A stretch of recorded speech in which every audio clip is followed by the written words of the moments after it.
तो welcome friends. तो आज हम लोग पढ़ेंगे द नेशनलिज्म एंड इम्पीरियलिज्म, ठीक है। और वो पहला तो देखते हैं क्या है भाई नेशनलिज्म और imperialism. During the end of 19th century nationalism start converting into imperialism, ठीक है। मतलब कि जो नेशनलिज्म की फीलिंग है, हाँ वो तो होना चाहिए, मतलब हर कंट्री के प्रति हमें अपने कंट्री पर प्राउड फील करना चाहिए, गर्व फीलिंग करना चाहिए। लेकिन यूरोप में कुछ ज़्यादा ही हो गया, हद ही हो गया, मतलब कुछ ज़्यादा ही मात्रा में हो गया। मतलब वो तो अपनी कंट्री को बोल रहे कि ये हमारा कंट्री है, लेकिन दूसरे के ज़मीन को भी बोल रहे कि ये हमारा ही कंट्री है, ठीक है। इसे ही कहते हैं इम्पीरियलिज्म, ठीक है। इम्पीरियलिज्म मतलब क्या है, किसी और के ज़मीन में कब्जा करके मतलब ये बोलना कि हाँ ये मेरा ज़मीन है, ठीक है। तो यह है इम्पीरियलिज्म।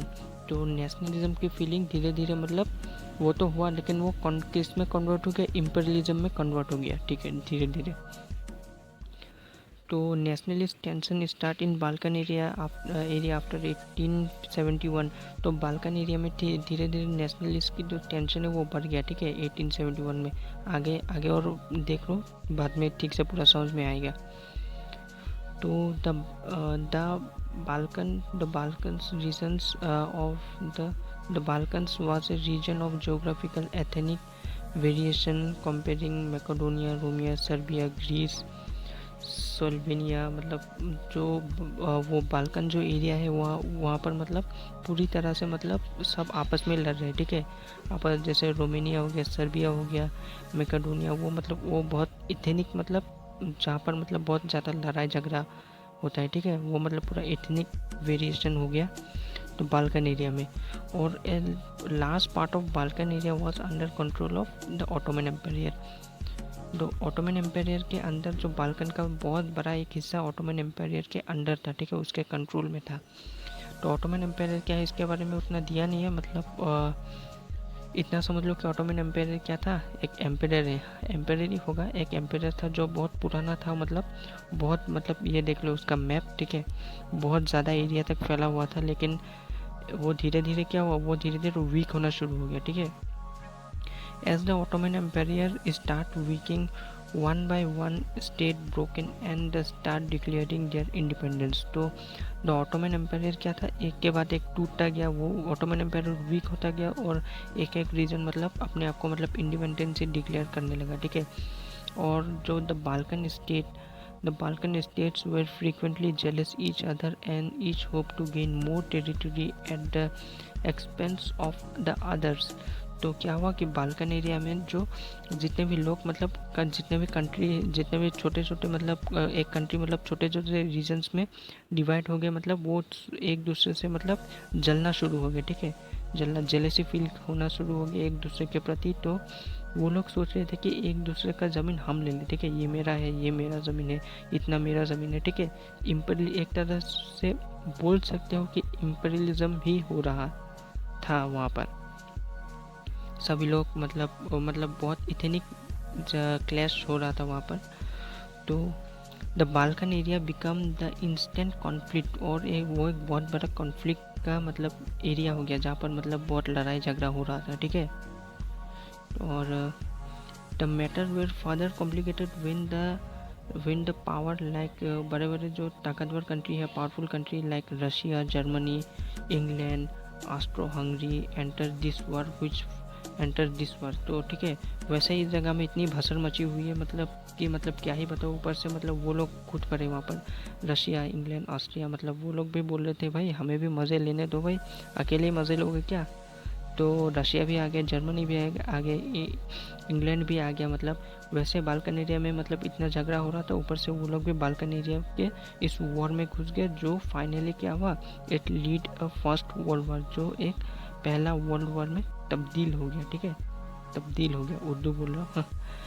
तो फर्स्ट वर्ल्ड वॉर होने का मतलब रीज़न मतलब यही है, ठीक है। हो सकता है कोई क्वेश्चन में आए कि मतलब what is the reason behind the first world war, ठीक है। तो इतना लिख देना कि बाल्कन एरिया में बहुत इथेनिक मतलब इथेनिक वेरिएशन था, मतलब बहुत झगड़ा मतलब हो रहा था, कॉन्फ्लिक्ट हो रहा था आपस में, वो लोग सिविल वॉर हो रहा था। उसके ऊपर से रशिया, जर्मनी जो पावरफुल कंट्री है वो लोग भी इस वॉर में एंटर कर गए, मतलब फिर एकदम पूरा कचरा खिचड़ी हो गया और एकदम बाद में वही फर्स्ट वर्ल्ड वॉर हो गया, ठीक है। तो मतलब लास्ट में क्या हुआ कि फर्स्ट वर्ल्ड वॉर होने के बाद anti imperial movement start in further which lead the many country independence, ठीक है। तो उनके लिए तो क्या हुआ कि उन लोग के लिए तो बहुत सही, उन लोग के लिए तो अच्छा ही था, मतलब जो बड़े पावरफुल कंट्री दूसरे कंट्री पर कब्जा कर लिया, लेकिन जिस कंट्री पर कब्जा किया उन लोगों को वो लोग क्या सर्वेंट बना दिया, ठीक है। जैसे इंडिया पर ब्रिटिश जो था वो कब्जा कर लिया था, जैसे कब्जा मतलब बोल ही सकते हो, मतलब कब्जा ही है, कब्जा ही किया था। मतलब जैसे ईस्ट इंडिया कंपनी के नाम से आके मतलब एकदम भोला वाला चेहरा दिखा के आए थे, बोल रहे थे हम लोग बिजनेस करेंगे, लेकिन आके मतलब कुछ और ही कर गए। तो मतलब वो लोग वहाँ पर एंटी इम्पीरियल मूवमेंट शुरू हुआ कि हमें किसी के अंडर नहीं रहना है। तो बाद में जाके मतलब कई सारे कंट्रीज़ को इंडिपेंडेंस भी मिला, जैसे इंडिया को मिला था 1947 में, 1947 में जो इंडिया को मिला था। और मतलब हम लोग उसके अंडर थे, ब्रिटिश के अंडर थे, तो मतलब वो भी हमारे ऊपर इम्पीरियल करके आए थे। और हम लोग ने क्या क्या एंटी इम्पीरियल मूवमेंट किया, मतलब जैसे Mahatma Gandhi, non cooperative movement, बहुत सारे मूवमेंट होने के बाद जो इंडिया को मतलब आज़ादी मिली, ठीक है। उसी तरह मतलब कई सारे कंट्री को इंडिपेंडेंसी मिल गई, ठीक है। और यह चैप्टर का एंड। तो कुछ इम्पोर्टेंट कैरेक्टर के बारे में पढ़ लेते हैं, ठीक है। तो पहला है मतलब the character who play important role in this chapter, ठीक है। तो पहला है जुसेप्पे मज़ीनी, ठीक है। जुसेप्पे मज़ीनी वो कौन थे? वो establish young Italy and young Europe in 1831। उसे सोल ऑफ इटली भी कहा जाता है, ठीक है। सोल मतलब आत्मा, spirit, soul of Italy, Giuseppe Mazzini. ये सब जो कैरेक्टर है उन लोग को ध्यान से याद रखना, एग्जाम में आएंगे एकदम पूरा 100 में से 200% श्योर। तो Giuseppe Garibaldi lead the arm volunteer, वो आर्मी को कंट्रोल करता था, ठीक है, मिलिट्री को कंट्रोल करता था। बिस्मार्ट ऑफ इटली भी उसे जाना जाता है, इस नाम से भी जाना जाता है उसे। तो तीसरा है काउंट कैमिलियो डी कैवर, ठीक है। Lead the movement to unite Italy, उसने पूरा मूवमेंट को लीड किया था इटली को यूनाइटेड करने के लिए। तो उसके बाद है केजर विलियम वन कौन था? Was the proclaim German emperor after unification 1871 में जब यूनिफिकेशन हुआ उसके बाद उसको मतलब एम्परर बनाया गया था, ठीक है। लुइस फिलिप कौन था? Who is Louis Philippe? He was made constitution monarch 2 बार लिखा गया है यहाँ पर, monarch of France after July revolution होने के बाद जो उसने पहला कॉन्स्टिट्यूशनल मोनार्क बनाया था, ठीक है, लुइस फिलिप। तो फ्रेडरिक सूर्यो जिसके बारे में बुक के स्टार्टिंग में आपको एक तस्वीर दिया गया है, उस तस्वीर को फ्रेडरिक सूर्यो ने ड्राइंग किया था, ठीक है। Frederic Sorrieu was the artist who visualise his dream of world made up of democratic and social republic. उसने एक ड्राइंग किया था जहाँ पर सभी लोग मतलब लाइन पकड़ के झंडा लेके मतलब आ रहे थे। आप लोग हिस्ट्री का पहला पेज में देख लेना, पहला चैप्टर का, उसने वो ड्राइंग किया था, ठीक है। और तो दूसरा है हम लोग का नेपोलियन बोनापार्ट, ठीक है। नेपोलियन बोनापार्ट कौन थे? वो French dictator who demolish democracy. French में डेमोक्रेसी आ गया तो उसको डेमोक्रेसी से फिर से हटा दिया डेमोक्रेसी को। वो कौन था? वो नेपोलियन बोनापार्ट था। उसके बाद है Victor Emmanuel to become the king of Italy in 1861। और उसके बाद था Otto von Bismarck he forged the unify Germany.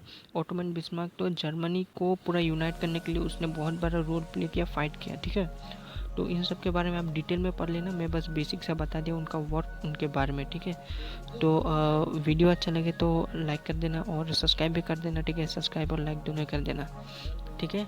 और कमेंट भी कर देना अच्छा सा कि वीडियो कैसा लगा। और बाय बाय, मिलते हैं अगली वीडियो में, ठीक है। और टेक केयर, कोरोना वायरस आ रहा है तो घर से बाहर मत निकलना, बस यही, बाय बाय।